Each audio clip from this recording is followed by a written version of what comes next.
The new scramble for Africa is here. Now, foreign powers and tech giants are racing to control African resources. Now, is history repeating itself? Let's find out.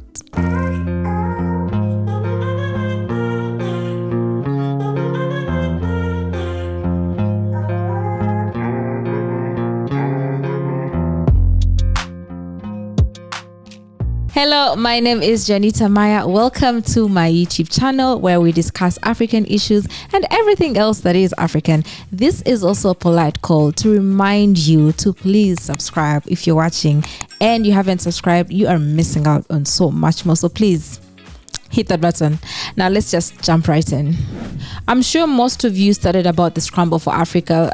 For us Ugandans or Africans in general, us under the British colonialism, we had a history class, I think, dedicated to like colonial powers and whatnot, and we learned a great deal about scramble for Africa, the scramble and petition for Africa. So if you've not caught up to your history, you need to go and do that now, because this is about to get interesting.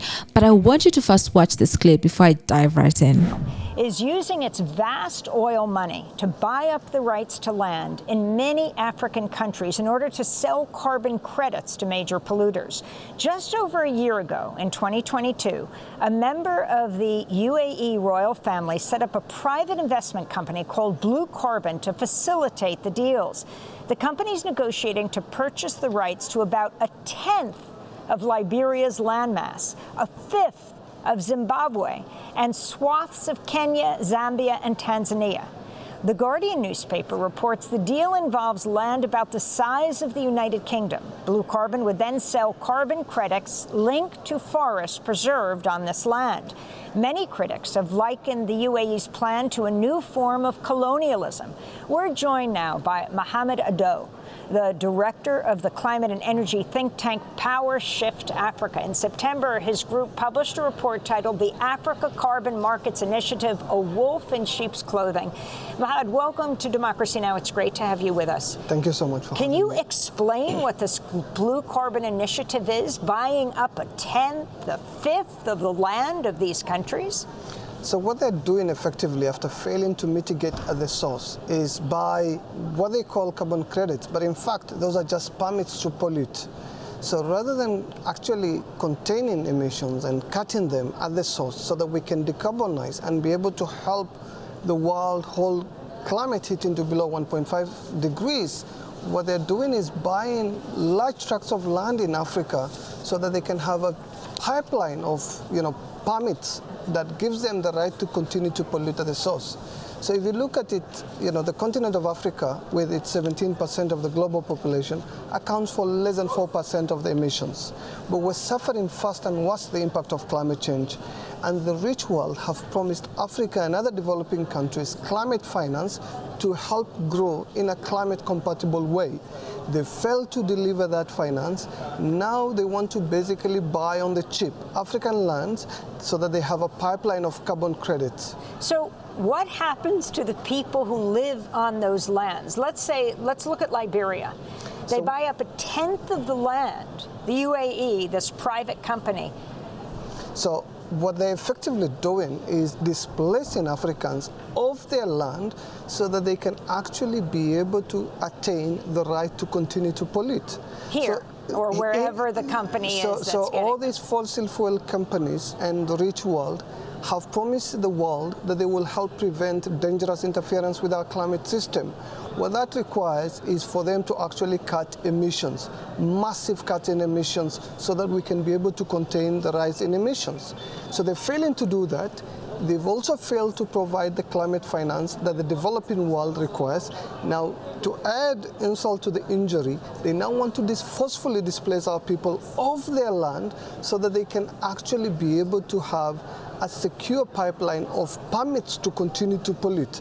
So permits to pollute. That is what they are. So don't buy this false idea that they are buying carbon credits. There's nothing called carbon credits. What they're doing is actually commodifying nature, and in the process of commodifying nature, give people crumbs so that they So guys, there you have it. This clip is from Democracy Now, so shout out to them. Democracy Now, Africa Climate Land Grabs is the title of this. I'll be able to put the links in the description box so that you guys can actually watch the whole the entire video if you want to do that. But like, as you've heard the gentleman in this video talk about it, like when you understand carbon credits, like selling the carbon credits so that they can be able to pollute, in the essence of it isn't a bad thing. By the way, I know that some people who are into, you know, environmental rights and whatnot, and you're going to come for me, the essence of it isn't a bad thing. What we are looking at is the fact that a rich man from the UAE, a rich man from the royal family in the UAE decided, you know what, I'm going to buy land as big as the USA in Africa so that we can continue to pollute in Africa. Now, they could have just as decided to say, you know what, let's cut the pollution at the source and say we are not polluting where we are polluting from, you know, like it ends with us, it has started with us, let it end with us. But no, they're deciding, okay, if they're, you know, polluting from that area, why not have land in Africa where they can, you know, send all this junk or trash or whatever it is, and then Africa should be able to like clean it out. That's in a nutshell. That's in my own understanding, you know. It's just like when I see things like this, the thing that comes to my mind is, why are we so cheap as Africans? I mean, why do we just sell the things we own so freely to foreign powers like this guy, you know? And I'm just going to go ahead and go to this website with you guys here. It's going to show up on the screen too. So like I was saying, like, why are we just selling away everything that we own? I mean, it would make more sense if African leaders say, you know what, the fact that these foreign powers are looking at our land in our countries, irrespective of where it is the land is from, you know, that should mean something. That should mean that we now have something of value, we now have something of power that we can actually hold on to and use that to negotiate so that we can be maybe on the same, you know, playing field, you know. But no, you know what African leaders decided to do? They said, you know what, let me sell some land, you know, to some foreigners so that they can do what they want with it, so they can come and pollute it all they want, so they can use, you know, a part of this forest to clean whatever it is that they're bringing on board, you know. And when you look at Africa in general, the one thing that is constant are the African leaders. The decisions that African leaders make on behalf of their citizens does not benefit the citizens in the end. Because when you, right? Let's imagine the scenario. Okay, now they've sold the land. Okay, who is like them selling the land? How is that helping anyone? How is that benefiting anyone? How is that elevating the citizens? How is that making sure that like they have better infrastructure? You know, how is that making sure that everyone can afford to go to school? Crickets, right? Crickets, because there's literally nothing there. There's nothing there that they're giving back to the society. There's nothing there they're giving back to the community. Whoever's in charge of these deals is probably not helping anyone, wherever it is they are. And speaking of helping people, or who does it benefit, think about the land displacement. When you think they're buying this land, I think in your mind you're thinking, oh, maybe this is like some bare land. No, let me tell you something. Land is occupied. There are people settling on that area of land that is being sold to these foreign powers just to push an agenda that doesn't help anyone in the end. Guys, do you follow what I'm saying? Do you see where I'm going with this? Because there are poor people on that land who will end up being homeless because we have greedy leaders who can't think of the people. We have greedy leaders who can't think beyond their stomachs, you know? And, you know, I'm sure there's a leader out there justifying this. I mean, if you have a link to that, please share it, because I look everywhere. No leader was justifying what they are actually doing, you know. And these foreign powers just want to have, you know, credits. They just want to have a secure pipeline of permits, you know. They just want to have the permits to be able to do what they want to do on that piece of land that we have just so willingly given away, because that is just what we do. We just welcome foreigners into our land. We give them a seat. We give them some tea where they steal from us. where they send us back to being underdeveloped when it does not benefit us. I mean, that's just who let's call a spade a spade. That's just who we are. It looks that way. I mean, you can say, oh, Janita, maybe that's a bit harsh, but like, it looks that way. It looks like we just welcome everyone, whether you've come to hurt us or you've come to kill us. I mean, come in, have a seat and do as you will. And that needs to stop. All that needs to end. And speaking of the UAE, I mean, the UAE is like the biggest giant that's actually pushing, like we've said, this is a member of the royal family in Dubai who just decided to buy land in Africa. I mean, they're buying land in Liberia, Zimbabwe, Kenya, Zambia, Tanzania, to mention but a few. I'm sure by the end of this, I will find out more. I'll find out that another country has just been a sellout. A sellout. Guys, I can't even defend you anymore. I just can't anymore. But yeah, so when we look at the UAE to be, let's look at how they treat African people. Like, when you think of someone coming to buy something from you, that should raise some flags, like some warnings somewhere, because let's look at history. What is history teaching us? What has history shown us? History has shown us that when you let foreigners come into your land, they're going to take what they can and develop their land while you're out there. When you're being given mirrors, and small gifts, cheap gifts, because you're being short-sighted. Let's look at how they treat African immigrants. Just that. Mimi nilikuwa naamka saa 10, kulala saa 6, kuamka saa 10. Dotto left her family in Tanzania to go to Oman for domestic work, but there she found herself facing abuse and exploitation instead. Agenti mimi aliniambiaje hamna kazi kule ngumu. Aliniambia naenda kulea tu mtoto mmoja. Nikaondoka, nikaenda kufika huko watoto 4, taila 5. Nyumba ghorofa 3, mtu mmoja. I tracked down 50 former domestic workers in Tanzania who once worked in Oman or the United Arab Emirates, many of whom had left a life of poverty to find a future for themselves and their family. Asma left her infant daughter to work in Oman as a domestic worker in 2015, but she found that her employers paid her far less than she expected. Yani sio makubaliano kwa sababu nimetoka hapa aliniambia mshahara 500. Lakini kufika kule ikawa mshahara 300. Yani mshahara wangu walichukua kwa sababu wanasemaje kwamba kuna makato ambayo unapoanza kusafirishwa, yani mambo ya passport, sijui upimaji, sijui nini, yani wanagharamia wao agenti. Kwa hiyo utapenda kule utapokatwa, yani ile mshahara wa kwanza na wa pili ndo yani kama gharama zao ambazo kwa unalipia mwenyewe. Most Tanzanian domestic workers migrate to Oman, and increasingly some are turning to the United Arab Emirates. But both of these countries institute what's known as the kafala system. This is a visa sponsorship system that ties domestic workers' visas to their employers and prohibits them from leaving without their employer's consent. This facilitates abuse and exploitation.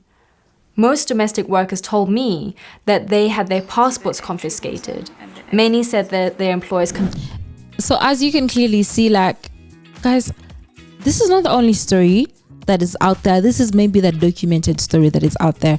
But especially like for Uganda does a lot of like labor export. So it sends lots and lots of young girls, by the way, to the UAE or to the Middle East to like, do like, some work, to become domestic workers. And that's pretty much it, because that's like the threshold I've put for Ugandan people. I wish that would change, because my people are so talented, my people are so intelligent. I mean, they could definitely do more, but hey, that's a story for another day.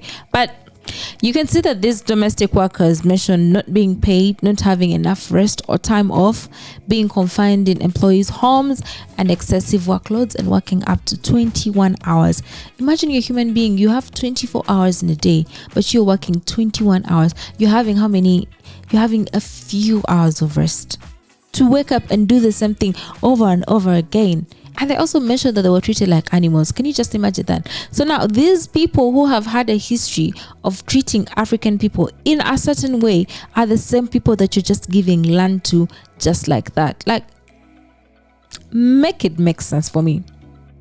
But what's the solution on top of picking like better leaders and holding them accountable? What is the other solution? I want you guys to watch this one. The problems African workers are facing in foreign countries has become disturbing. I will speak on other races in my next post, but I'm starting with expats from African nations. Don't flood my comments with Middle East rhetoric, because I have seen Middle Eastern governments send aid to Africa and have watched others destroy Africa. And when these destroyers come to foreign countries as expats, they are an extension of their nations. My only thing to you is that start hiring Africans in senior positions or go kick rocks, because you're not helping.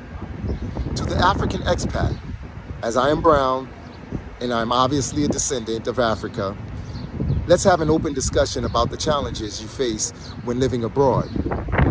Here's where the challenges start. There's no one in senior positions that represents your race when you are working abroad. So it's hard to shake this stigma. Any race that has laborers, or maids will be classified, even if you aren't a maid or a laborer. If you have a degree in experience, you will still be classified as inexpensive labor based on your predecessors, regardless of the occupation. It's very rare to see Africans in senior positions, and this lessens your chances of being employed in positions you may qualify for. And the proof is this. Studies show that expats usually hire people that are from the same country and share the same cultural similarities. So until Africans start filling these senior positions, things will be bleak, unfortunately. But that doesn't mean you lay down. You have the ability to make change with incremental steps. It starts with you. Here's a positive. America has caught on to how Africans are excelling in math and science. And they are brain draining Africa by offering citizenships to Africa and high salaries to their academic elite. So stay in the moment. Continue to educate yourselves, because for sure, other nations will catch on to your academic prowess. What's the solution here? Educate yourselves before you go abroad, because it will increase your chances of being hired in positions outside of the service sector, which is the worst for you. For those already here, the biggest complaint I'm getting in my DM is that you can't save money. So I'm going to address this. The first thing I always ask you is, do you have a budget? Because if you don't have a budget, your life will be a mess. I don't care what your salary is. A budget creates a system, and a system creates discipline. Your budget is written like this. How much money can I spend monthly? How much money can I send home on a monthly basis?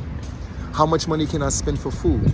And lastly, you must save 10% of your salary every month. DM me. Stay strong and keep fighting. Okay, guys, you've heard it from him. I feel like I couldn't have said it any better. We as a group of people need to also hold ourselves accountable. I can cry about leaders all I can sing about leaders and tell leaders this, leaders that, but at the end of the day, what are we doing as a people? What are we doing for ourselves before we wait to get saved? What are we doing for ourselves? We need to gear up, come together, unify, set better laws, guys. What is the set better laws? Laws that protect your people. Laws that look out for your people. Laws that look out for the grandkids of whoever is alive right now. Those are the laws that we need to set. Yeah, guys, I've come to the end of this one. This was short and quick, but yeah, that's it for me. Let me know what you think in the comment section. Please like this video and subscribe. Subscribe. Like, you're watching this and you're not subscribing, friend, just do the nice thing and subscribe. Also buy some merch, buy some shirts that say Uganda looks good on me and Uganda is calling, so I must go. Okay, buy those. And yeah, I guess I will just see you guys next time. Bye.